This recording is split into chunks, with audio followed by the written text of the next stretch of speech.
All right, y'all. Today, I'm going to talk to you about, in my opinion, right, for whatever it's worth, but in my opinion, there are three reasons that cause a personal brand to fail. There are three reasons that support why personal brands don't survive and why they don't take off. Now, I could replace the word personal brand and put in business, new service, new product. We could put whatever we want there. But for the sake of this, I'm just going to use personal brand, which is synonymous with what you do. Okay. It's you, right? So, number one, failure to launch. It's as simple as that. Failure to launch. You are so concerned with getting it right that you don't get it out there. Getting it done is better than having it perfect. Because guess what? It ain't ever going to be perfect. And if you're in this, well, it has to be like, it has to look like this and it has to have that. Well, you're going to spend all this time, money, and energy doing something that as soon as you launch, you realize it has to change anyway. So get it 80% done and get it launched. And let that last 20% get finished, evolve organically. Let it happen naturally through the process of actually doing it and getting feedback, figuring out what you love, what works, what rhythm works for your audience, what they love, what they don't love. Get feedback from them. But it is more important that it is done than it is perfect, because perfect is an illusion. And whatever you launch is eventually going to evolve and change. 6 months, 6 years, anywhere in between, it's not going to look the same in, version 2.0 or 3.0. It has to change and evolve because it's new and you figure out what works. And so the number one reason that personal brands fail or businesses fail is just a pure failure to launch. That's it.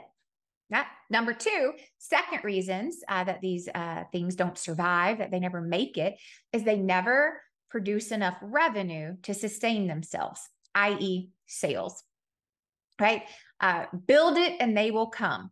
Not true. I don't know who said that. I don't know what they built. I don't know who came, but I don't know anyone where that just happened. It's like, oh, it just, I built this thing and everyone just found it and they just gave me all their money and it was great. Who are you? What was that? Where's that instruction manual? That is not what I have seen in our own businesses and the businesses of my friends, our clients. And so I can only speak to what I have witnessed firsthand, which is you have to sell. Right? The most successful businesses start with somebody, in this case, you, the founder, the CEO, the personal brand, who's going, I'm going to master the art of knowing how to sell what I do. Right? And when you think about so many of these tech startups where they're raising millions, hundreds of millions of dollars pre-revenue, let me tell you what, they know how to sell. They knew how to sell to get that investment money, but they haven't been able to transfer that down to a team who can sell those products and ideas and services to end users, i.e. consumers. So what you have to do is you have to prove that your concept is what the market wants, which means you have to sell it. And if it is what the market wants, they will buy it. But they're not going to just randomly find you, right? You've got to go and find them. You have to tell them why they need what you have. That is sales. And the fastest, easiest way to get sales so that you do have, the runway to sustain yourself is to get referrals from past clients, active clients, friends, family, colleagues, coworkers, people you meet at Starbucks, whatever, right? Whatever you got to do. But you got to have enough gumption to go, I believe in this so much. I'm going to tell everybody about it. Not because I'm, the, slimy salesperson who just wants to make a sale. No, I'm going to tell people about it because I believe in it. I believe that it has the power to help you. And I believe that it's a good product or service at a good price that has the impact to make a good change in your life. And if you believe that, this is not a sales conversation anymore, right? This is a conviction. It's a passion about what you do. Salespeople get a bad rap because they're selling stuff. It's like, we're all selling stuff. I mean, I'm selling 24/7 a day. I'm selling to my husband why we should, buy this thing. I'm selling to my kids why they should do this thing. I'm selling to my employees why they should hit this deadline. I'm selling to our customers. It's like life is sales. And you just got to reframe how you think about sales. Sales is persuasion. It's conviction. It's passion.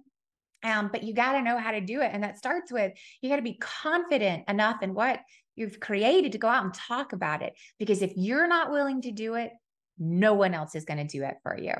They need to learn from you. They need to see you do it so they can follow in your footsteps. And then you got to know how to ask, right? And that's more tactical, but you got to know, it's like at some point you got to be willing, have enough confidence to go, so sounds like this is a fit for you. Do you want to buy this? Right? Clearly more smooth than that. But you've got to cross the threshold of going, I'm not going to just stick it up there and hope people buy. It's like, no, I'm going to ask them to. And if they say no, I'm not going to be offended, but I am going to ask. And if you ask enough, eventually people start saying yes. So number one, failure to launch.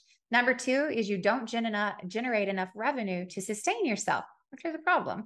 And then number three, why do personal brands not make enough money to survive? And this one is again, like I said, these are all my opinions. It's my blog. So these are my opinions. But I think honestly, the third reason has a lot to do with burnout. Right? They don't make enough money to survive because they stop innovating. They stop changing. They stop trying. And it's one, because you get tired, or two, you get complacent. And most of us get complacent because things get comfortable, and things get comfortable because you're no longer passionate about what you're doing. And that often happens because you're no longer doing what creates passion in your life. See, most entrepreneurs start something because they believe in their product and their service. They believe in their customer. They believe in what they do.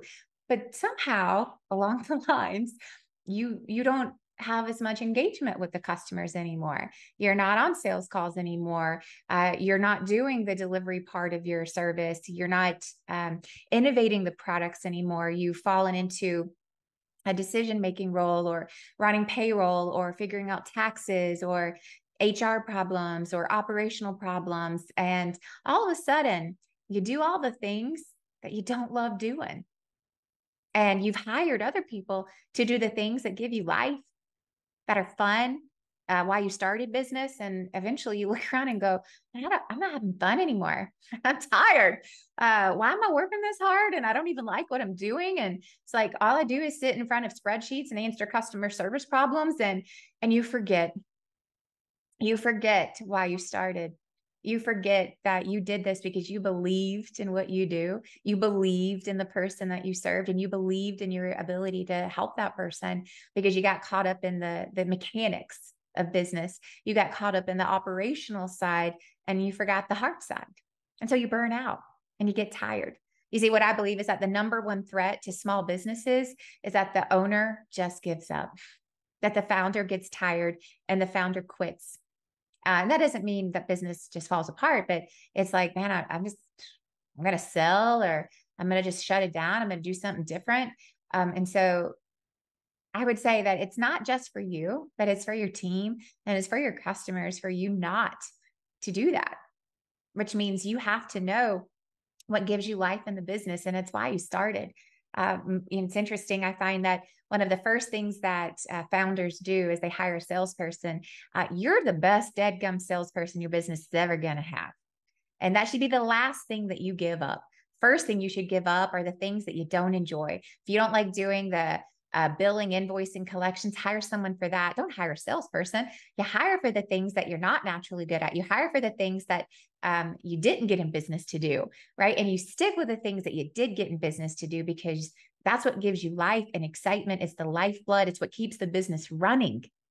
And you outsource the things that you're not as good at or as passionate about, so that you don't get tired and you don't get burned out, and you don't look up 5 years from now and go, this isn't working anymore.